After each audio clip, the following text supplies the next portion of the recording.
Buenos estudiantes, muy buenas tardes y bienvenidos al curso de Historia del Perú. Quien les habla, el profesor Ronaldo Cotera. El tema que vamos a trabajar el día de hoy es el Estado colonial, la segunda parte. Entonces, la clase pasada habíamos visto lo que viene a ser la estructura política, ¿no? La estructura política de la época colonial. En esta parte vamos a continuar con la organización social, cómo estaba organizado socialmente lo que viene a ser el virreinato de aquel entonces. Iniciaremos diciendo que la sociedad colonial del Perú fue pues fundamentalmente clasista y sumamente racista, es decir, existieron pues clases sociales con grandes desigualdades y injusticias económicas y sociales sobre todo, ¿no? Entonces, aquí básicamente donde lo que vamos a poder observar es de que en el virreinato se discriminaba tanto a los indígenas, a los criollos. Entonces, justamente, pues, esto va a motivar a futuras rebeliones por parte de los criollos, ¿no? Ahora, lo que debemos mencionar también es que la insatisfacción social que estaba basada, pues, en el color de la piel, color que se utilizó para establecer la discriminación económica y social, no fue tan grande y fue muy utilizada en aquella época. Recordaremos que la mayoría de criollos, pues, era la combinación de españoles con indígenas o personas que estaban pues viviendo aquí en el Perú. Ahora, durante esta época o durante este periodo, el color va a representar pues un factor infranqueable, ¿no? En la ascensión dentro de la sociedad colonial. Ahora, ¿cómo estaba dividida lo que viene a ser la estructura social? En primera instancia estaba lo que viene a ser la nobleza. Y vamos a encontrar que va a estar dividida en dos, ¿no? La nobleza peninsular. ¿Qué era la nobleza peninsular? La nobleza peninsular estuvo conformada por españoles que poseían títulos nobiliarios que llegaron después de la conquista y formaron pues lo que se conoce como la burocracia virreinal. También les llamaron chapetones, pues, es decir, que eran pues gente seleccionada y nombrada por el rey de España para gobernar el Perú. Y por otro lado, tenemos a lo que viene a ser la nobleza indiana. La nobleza indiana, ¿no? Estaba integrada por personas enriquecidas con la conquista y en base a su poder económico compraban pues los títulos nobiliarios de Castilla, tales como los marqueses, el conde, el vizconde, los caballeros, ¿no? Que eran propietarios también de centros mineros, obrajes y comerciantes. Entonces, durante la época colonial, vamos a ver estos dos tipos de nobleza, la nobleza peninsular y la nobleza indiana.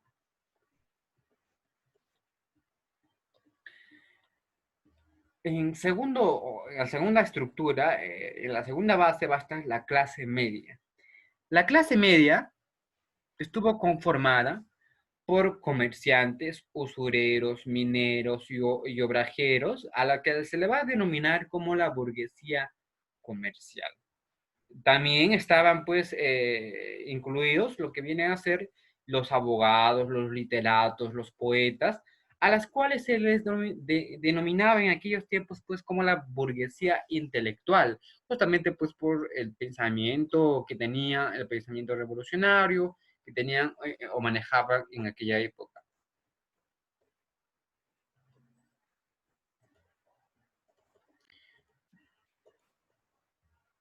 Ahora, hubo en la tercera escala o en la tercera fase, estuvo otro que era el pueblo.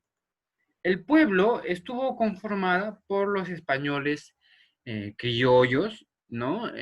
Y mestizos, a las cuales pues se denominaba como la clase inferior, ¿no? En este caso se desempeñaban pues como los artesanos, los obreros y pequeños comerciantes y también estaban por los pulperos, ¿no? Es decir, los que vendían bebidas, comestibles y artículos. Hoy en día lo que conoceríamos pues como los comerciantes, ¿no? También estaban pues los mercachifles, los vendedores ambulantes, ¿no? Y lo que vienen a hacer pues los buhoneros, que venden pues venden botones, peines, cintas, muy relacionado casi a los que hoy en día, al contexto que observamos hoy en nuestra realidad. Y finalmente la última clase, pues era la clase, en la cuarta fase están pues los indios. Los indios eran pues los comunes, a los que se les denominaba como los Hatun Runas, con cuyos hombros se va a edificar todo el sistema feudal colonial, ¿no? Ellos tenían pues la obligación tanto de pagar tributos al rey, a la iglesia, y comprar obligatoriamente las mercaderías que vendían el corregidor, ¿no? Recordaremos en los corregimientos, en la época de corregimientos, se obligaba a los indígenas a comprar esto. Además que eran explotados en las minas, en los obrajes, en las haciendas, en condiciones sumamente infrahumanas, ¿no? Bajo la amenaza, pues, del látigo y el cepo. Entonces, chicos, es importante que ustedes conozcan estos hechos para conocer la realidad en la que vivieron miles y miles de peruanos en aquella época. Ahora, debajo de los indígenas estaban los esclavos, ¿no? Los esclavos pues eran la última escala. Como les había mencionado, ¿no? Los esclavos fueron pues los negros traídos de Guinea, del Congo, de Angola, es decir, de África Occidental durante la conquista, ha perdido pues del fray Bartolomé de las Casas con el fin de reemplazar al indio. No recordaremos que al indio pues se le mejaba, ¿no? Eran pues mejados, pero va a existir pues una especie de revuelta, lucha, ¿no? Donde van a luchar y ya no van a ser los indígenas, sino van a ser las personas de color de piel oscura, ¿no? Además, vamos a conocer que en el puerto del Callao se les vendía como piezas de ébano a 500 pesos y se les marcaba en el cuerpo con hierro candente para ser reconocidos. Es decir, como si fueran pues un objeto, ¿no? Para que no se te pierda, le marcabas el nombre. A este acto se le llamó carimba. Es decir, que la carimba pues fue el acto, yo creo que fue un acto más, uno de los actos más repudiables de la época colonial que pudo existir, ¿no? Ahora, a los negros que no aprendían a hablar el castellano, se les llamaba bozales. Y a los que hablaban español, se les llamaban ladinos, ¿no? Es una mezcla, pues, eh, una mezcla de indios ¿no? Entonces, vamos viendo, pues, que los negros que conseguían escapar de sus amos para buscar su libertad se apodaban pues los cimarrones y sus lugares de refugio se llamaban los palenques. Entonces, chicos, qué vital importante es conocer el pasado, ¿no? Esto justamente pues lo que yo les comentaba y les he comentado siempre, la historia permite conocer este tipo de hechos, ¿ya? Ahora, ¿cuáles fueron las castas y las variantes raciales? Las castas y las variantes raciales vamos a encontrar, en primer orden, vamos a encontrar al mestizo. El mestizo venía a ser el cruce del español con la mujer indígena. Ahora, encontramos también lo que viene a ser al mulato, ¿no? Es decir, cuando se unía una mujer negra con un hombre blanco. A ese se le conocía como mulato. Ahora, se les conocía como sambo cuando se unía pues una mujer negra con un indio. Y también existía otro que era pues las castas, que estaban conformadas por los grupos étnicos que resultaron de intenso cruce de razas, ¿no? Ahora, dentro del segundo orden, vamos a encontrar lo siguiente. Encontramos al cholo. El cholo, pues, era el cruce del mestizo con el indígena, ¿no? Ahora, luego también debajo del cholo estaba el tente en el aire, es decir, el cruce del cholo con el indígena. Luego está el saltatrás, el cruce del tente en el aire con indígena. Y finalmente encontramos lo que es el cuarterón, el cruce del saltatrás con la indígena. Entonces, vamos viendo pues que las castas y las variantes se dividen en dos, primer orden y segundo orden. Ahora, dentro de la organización económica y administrativa, diremos lo siguiente. Como primer punto hablaremos de las características. ¿Ya? Tuvo tres. La primera de ellas, el mercantilismo. ¿Por qué hablamos del mercantilismo? Porque justamente la acumulación de los metales preciosos. Ahora, hablamos de otra característica que es el intervencionismo, ¿no? Debido a que la corona interviene, pues, directo o indirectamente en la economía del virreinato. Y también otra característica de la organización económica es el monopolio. Decimos esto porque la corona va a reservar pues la exclusividad del comercio monopólico, ¿no? Para España, con tal propósito de que en 1503 se creó en Sevilla la Casa de Contratación y el Tribunal del Consulado en Lima para controlar el movimiento comercial. ¿Cuáles fueron las actividades económicas? Iniciaremos comentando, ¿no? Sobre la minería. La minería, por aquella época, fue el sector principal que sustentó la economía colonial dentro de las necesidades económicas españolas. Si bien el oro pues, era el metal más codiciado, la plata también fue la base de la minería. El Perú y México fueron definidos como regiones de productores de plata. Ya es importante mencionar que la mayor cantidad de las minas en el Perú estuvieron pues en manos de particulares, quienes a su vez tributaban al Estado a través del impuesto llamado el Quinto Real. Sin embargo, el Estado se reservó el derecho de la propiedad de algunas minas importantes a sus intereses, como las del caso de la mina de Azogue en Huancavelica. Ahora, otro factor económico fue la industria.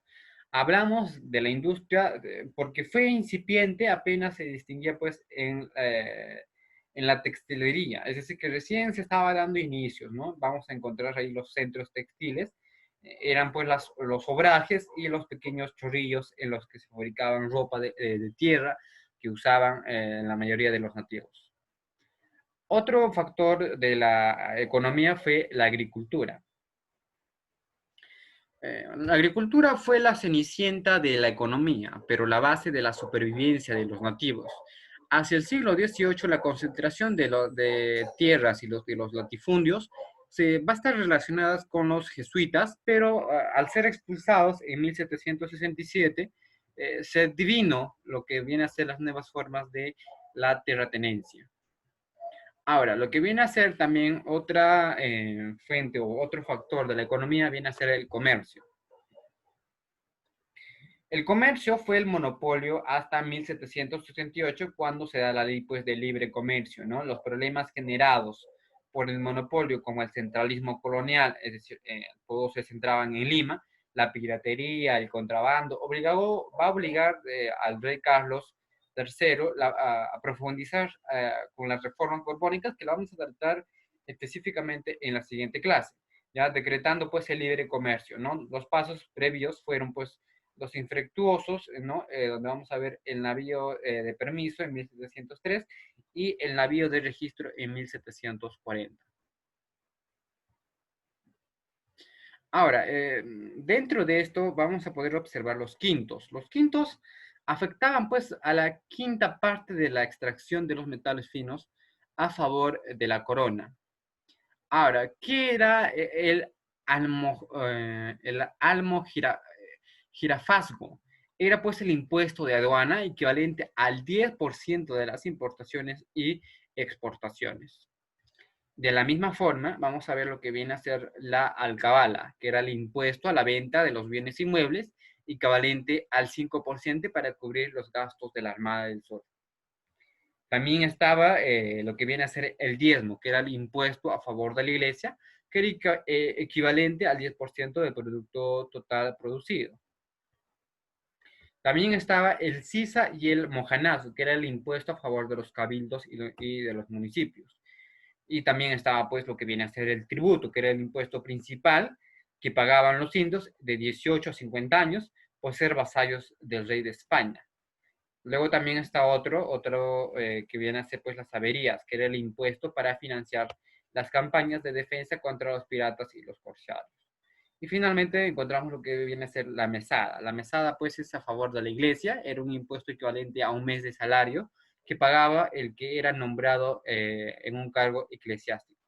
A, esto se les, a todos estos se les va a denominar como impuestos coloniales. Estos impuestos coloniales se dieron pues en la época, como el mismo nombre lo dice, estoy siendo redundante, colonial. Finalmente encontramos lo que viene a ser el trabajo. El trabajo también va a ser importante porque vamos a encontrar lo que es la mita.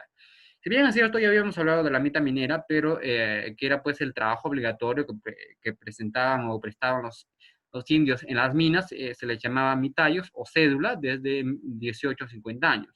Pero también, muy aparte de la mita minera, existió lo que viene a ser la mita orajera. La mita obrajera consistió pues en los centros ¿no?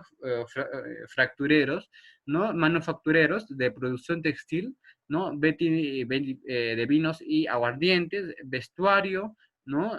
Eran pues considerados verdaderas cárceles, ya que su trabajo era vigilado por los huatacos, que castigaban con azotes a las personas que no cumplían con la producción. La condición de los indígenas pues era la de verdaderos esclavos. El primer obraje fue establecido en Zapallanga, en Jauja, por Antonio de Rivera en 1545, ¿no? Luego se extendieron por toda la colonia hasta llegar a 300 en el siglo XVII. Y finalmente está lo que viene a ser la mitad agraria, donde básicamente los hombres se dedicaban pues a las faenas agrícolas y las mujeres al pastoreo. Entonces, estos van a ser los tres tipos de trabajo de mita que se van a dar durante la época colonial. Bueno chicos, hasta aquí la clase del día de hoy. Espero que les haya gustado. Nos estaremos viendo en la siguiente semana.